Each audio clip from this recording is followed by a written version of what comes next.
Teacher David TV Rwanda. Subscribe for more tips. Guys, uyu munsi noneho tugiye kuganirira hamwe ku tuntu turenze dutatu basanga muri WhatsApp. Utu tuntu ni wadukora urabuhaye umutekano WhatsApp yawe. Nta kindi kintu uri buze gukora. Uraza wowe ufungure ino application yawe ya WhatsApp. Ndibaza ino WhatsApp nta muntu utayigira. Iba GB WhatsApp cyangwa se WhatsApp Messenger, nje nkoresha WhatsApp Business. Then uyifungure. Numara kuyifungura as usual uraza gutegereza gatoya.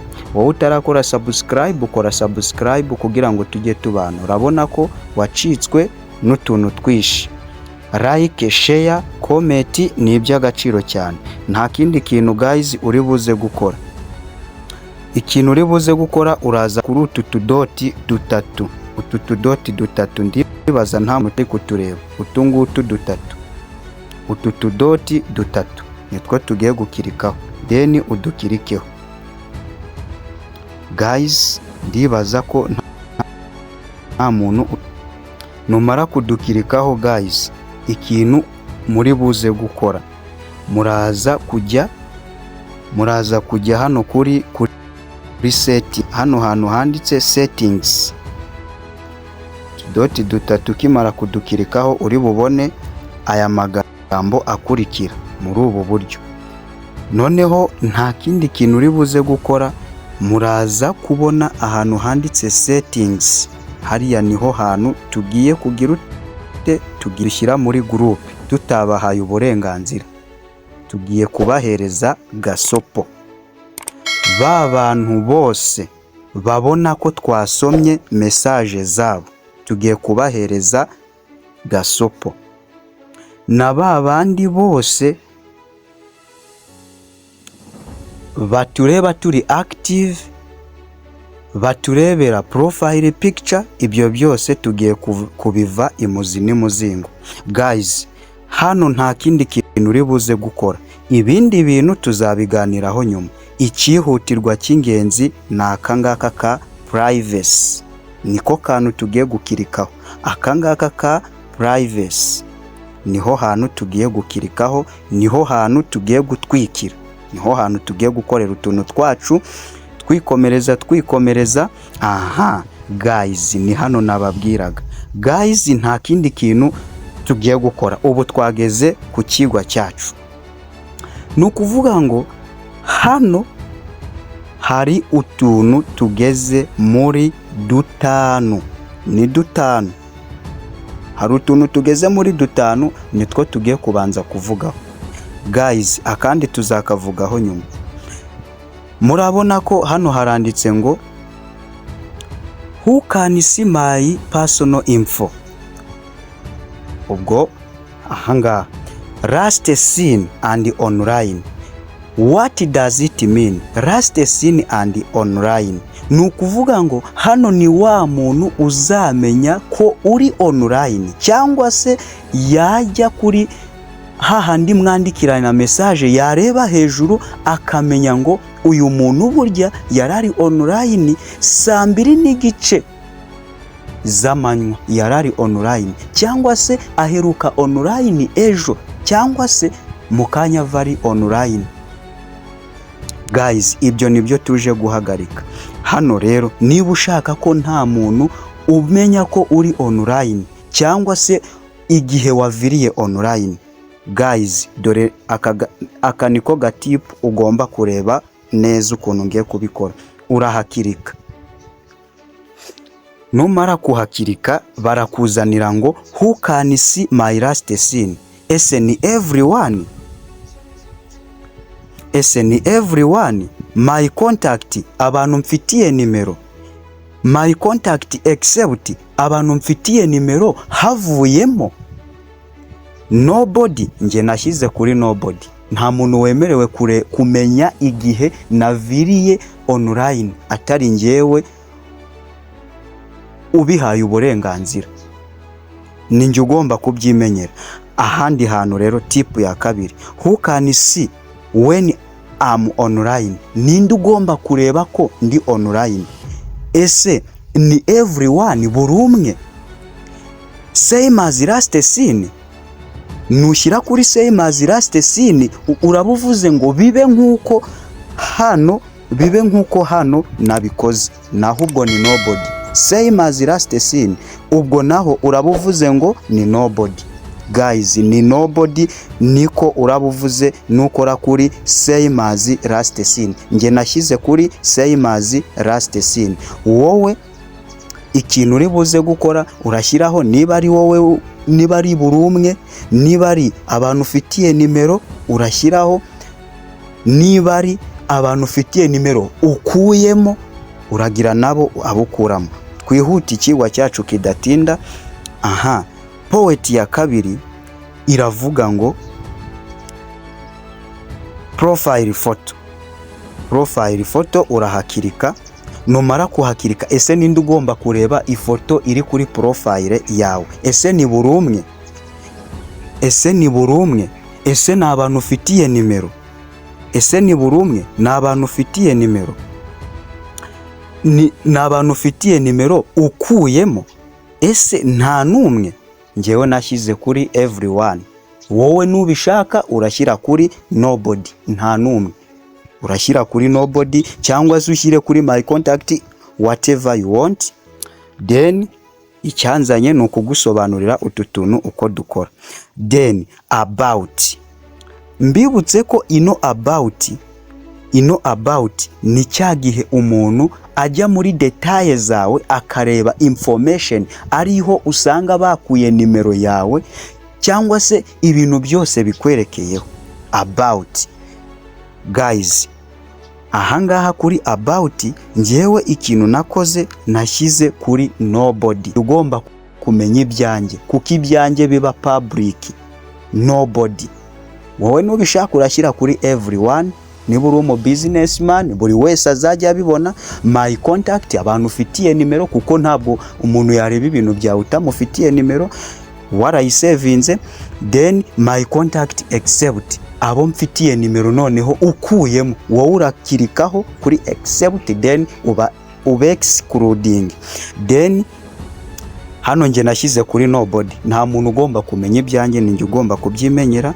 Then dusubire inyuma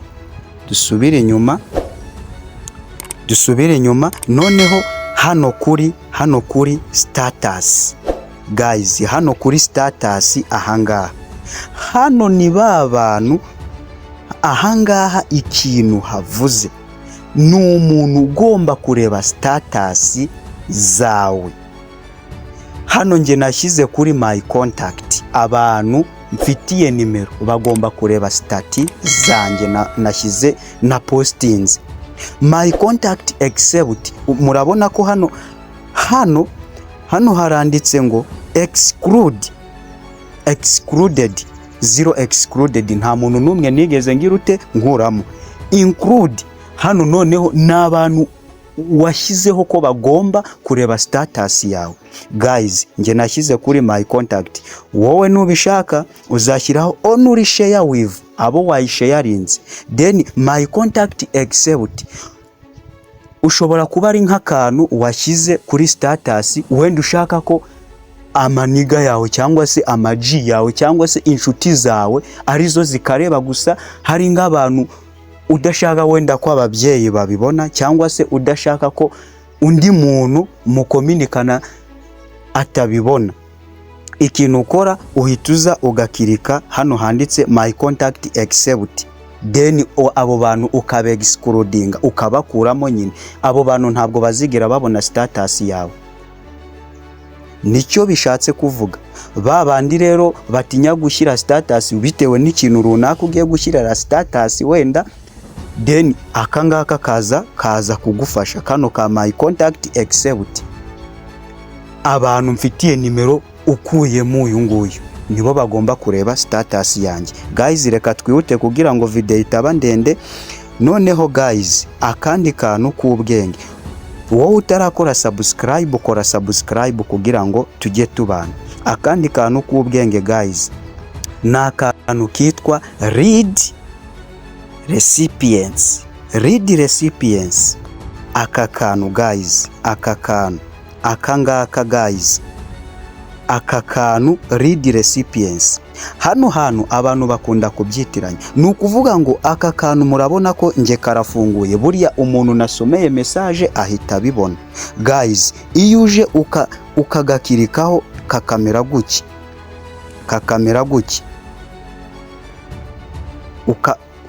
mbese ukamera nk'umuntu uko kakamera guki guys. Ubuvuze ngo hano, ubuvuze ngo ntabwo uzareba abantu babonye kwa kundi bakwereka ngo yarebwe n'abantu bangahe, ntabwo uzigera ubibona. Ahubwo noneho na kwa kundi usoma message y'umuntu akabona ko wayisomye, nabyo ntazigera bibona uwo muntu wasomeye message, ariko nawe ntuzabona ko yasomye message yawe. Nicyo kano kantu kavuze. Warning, abantu bakoresha aka kantu batazi icyo kavuze bagapfa kukopeninga. Nicyo kintu nakubwira. Ahangaha nugakorozinga uzaba uvuze ko utazareba umubare w'abantu barebye status yawe, utazamenya ko message wohereje bayisomye, cyangwa se uwo wasomeye message yakohereje atazabona ko wagize ute. Ino read recipients ni ukuvuga ngo nta muntu uzamenya ko wasomye message ye, kuko murabona ko ikunze gukoreshwa kuri groupe. Muri groupe mubizi ko ntabwo wapfa kumenya ngo kanaka niwe wasomye iyi message cyangwa se message yanjye bayisomye. Nta muntu uzamenya ko wasomye message ye, urumva? Kandi ikindi ntabwo uzamenya umubare w'abantu barebye status zawe. Nuyitaninga, murabona ko gucya nge itaninze gucya itaninze off. Nibidataninze off, wowe kano kantu uragasanga ahangaha, hano aka kantu karimo uragasanga hano. Ni ukuvuga ngo rero nicyo kintu nakumenyesha kuri no read recipients. Ni ukuvuga ngo nta muntu uzamenya ko wasomye message ye, ariko nawe nasoma message yawe nawe ntabwo uzabimenya. So ngewe nagataninze off, wowe uraza kubikora uko ubishaka. Ni ukuvuga ngo twakomeje tugeze ku kintu cyitwa groups. Ninde wankira muri group? Murabona ko abantu bose nge narabe excludinze, nta muntu n'umwe ugomba kunkira muri group ntamuhaye uburenganzira. Guys, nta kindi kintu urakora, uraza gukirika kuri aka kantu, aza gukirika kuri kano kantu. Numara kugakirikaho, murabona ko baduhaye option zingahe? 3. Who can add me to the group? Ninde ushobora kunkira muri group rero? Ese ni buri umwe? Ese ni abantu mfitiye nimero? Ese ni abantu mfitiye nimero ukuyemo? Ngewe rero nashyize kuri my contact except, nashyize ku bantu mfitiye nimero havuyemo bose. Rero nahise mbakuramo. Urahakirika ubwo bushizeho uduterebye ubu bakuyemo. Ngewe nashyizeho bose nabakuyemo. Nta muntu ushobora kunyadinga muri groupe ntabimuhereye uburenganzira, cyangwa atampaye liki ngo nyinjirireho. Hano nta muntu ushobora kunkira muri groupe. Nawe rero kubw'umutekano wawe nagushishikariza gushyira hano handitse my contact except. Video yacu nahirangiriye, mwakoze kudukurikirana. Wowe utarakora subscribe, ukora subscribe tujye tubana muri byose. Murabona ko umuntu utarakora subscribe yaracitswe cyane. Ikindi kandi comment, share, like biremewe, ni uburenganzira bwawe. Rwose wiyumvemo ikaze, utubwire ikindi kintu twakwigisha muri comment, aho wabonye byagenze neza, aho bitagenze neza, icyo twakosora byose turabyakira. Ndetse ibyo bitekerezo byanyu ni nyamibwa kandi binaratwubaka. Niba wifuza ko hari ikindi kintu twagukorera, cyangwa se hari indi hari andi makuru ufite wayadusangiza tugasangira amakuru. Thanks for watching. This is the end of the video.